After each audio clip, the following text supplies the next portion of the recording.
I didn't really want to make this video.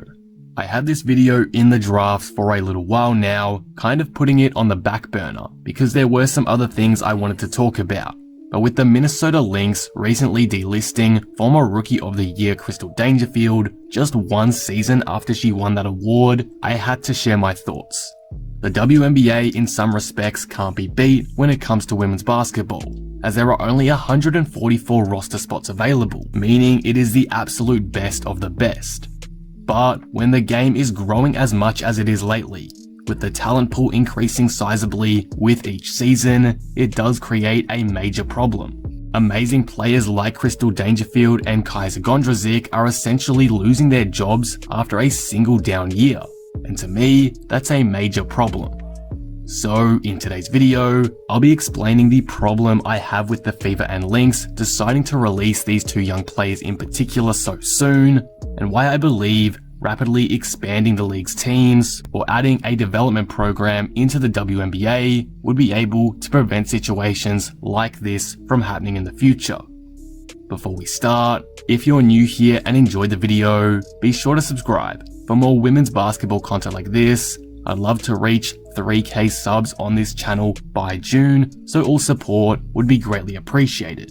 Anyway, with that being said, let's talk about the WNBA. The draft class of the 2021 WNBA draft struggled a lot more in their transition to the WNBA than most rookie classes, and Kyser was no exception. In 19 games last season, Kyser was played in just 9 minutes of action per night, and this lack of court time led to her never really getting in a rhythm, averaging under 2 points for the season on atrocious efficiency of 28% from the field. As Kyser dealt with off-court issues as well, mainly around her mental health, it wasn't the best season for her or the Fever, and objectively, she was probably one of the worst players in the league. But with that said, if you take into account the other factors outside basketball impacting Gondrezick last season, it's easy to see why she struggled to make an impact right away. Unfortunately, in the WNBA, with limited roster spots due to the low number of teams and overall players per roster rules, a rookie needs to make a decent immediate impact to keep a spot. And unfortunately for Kyser, due to a range of factors, she was unable to. As for Crystal Dangerfield, she actually had a phenomenal rookie season in the Wnba in 2020, so much so that she won the Rookie of the Year. She averaged near 17 points per game and 4 assists on solid shooting and looked like a star in the making. Just 1 year on though, she's been waived from her team. Why? Well, Crystal did have a down year last season, averaging nearly 10 points per game less than her rookie season and having her minutes per game drop from 30 to almost less than 20. However, regardless of the down year, Dangerfield still made a consistent solid impact for a Lynx side that surprised a few people as they climbed to a top 4 spot in the standings last season and really should not have been expected to be waived, especially considering how much potential she has left to show. She's not an old veteran tailing off. This is a second-year player who, in some respects, is still adjusting to the travel, pace, and lifestyle of the WNBA, as this really was her first proper season in the WNBA, as her first season was spent in the bubble. So, why do examples like Kyser and Dangerfield continue to happen? The main problem is the limited roster spots in this league. As I mentioned at the top of the video, while this limitation does force the W into having the best of the best players, it also doesn't provide young players time to develop, especially those that don't make an instant impact out of college or ones that have a down year for one reason or another. Sure, these two players are probably going to get signed elsewhere, but that lack of job security isn't a good thing for a young player trying to find their footing in the league. It's a harsh reality for young players in the W, and it's something that really does need to change. Some players in the NBA and WNBA take a couple of years to adjust before becoming great players, and it especially doesn't help in the WNBA when there's no development league to drop down to. Steph Curry, for example, took years to become the superstar he is today due to injuries. Yet, it's hard to imagine a player in the same situation will get a chance to work through those injuries in the WNBA. Another player I can relate this to in the NBA is Jordan Poole. Jordan Poole struggled heavily in his rookie season, arguably one of the worst players in the league.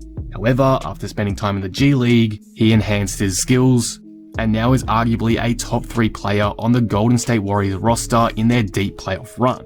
Not having the opportunity to work through these struggles is a big problem for female athletes, as it ultimately prevents them from playing at the highest level. But again, as I've said, with the way the league is currently set out, these opportunities to develop for younger players and therefore earn roster spots is not entirely possible.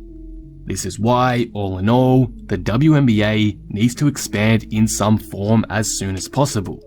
That is how you fix this problem. Obviously, adding more teams to the league would help in a big way, but sometimes that's not always immediately feasible. So I think at the very least, expanding roster spots from 12 players to 15 players would be beneficial for the W, as it means more players can be signed on for the season.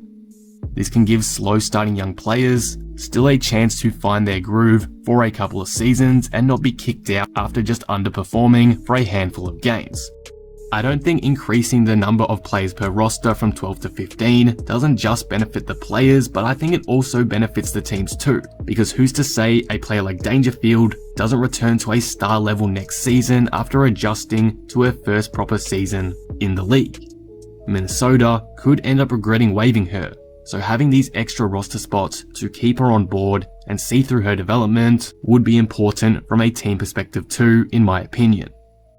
Another option, which may be a bit difficult to do straight away, but I think is definitely a feasible option moving forward, is implementing some kind of development league like the NBA G League, but for the WNBA.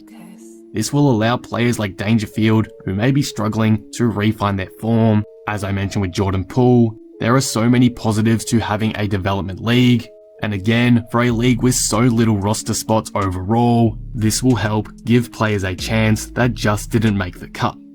Also, I don't think adding new teams to the league is that outlandish of an idea. The WNBA has grown enormously over the past few seasons, consistently breaking viewership records. The league and women's basketball as a whole is gaining more and more traction. Surely you'd think there are more than just 12 markets where the WNBA can branch out to and be successful. Plain and simple, it's been far too long since the league expanded, and now we're seeing the consequences.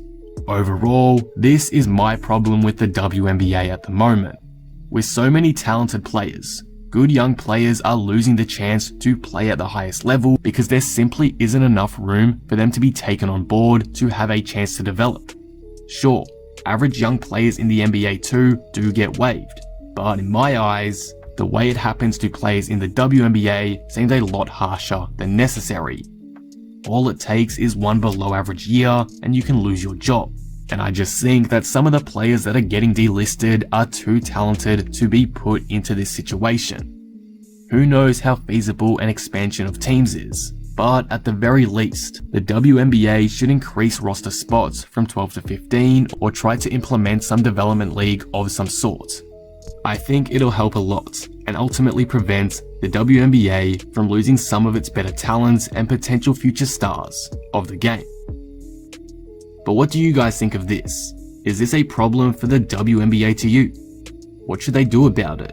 Let me know all your thoughts on this down below in the comment section. If you enjoyed this video, be sure to leave it a like and subscribe. But with that being said, I will see you in the next one. Thanks for watching.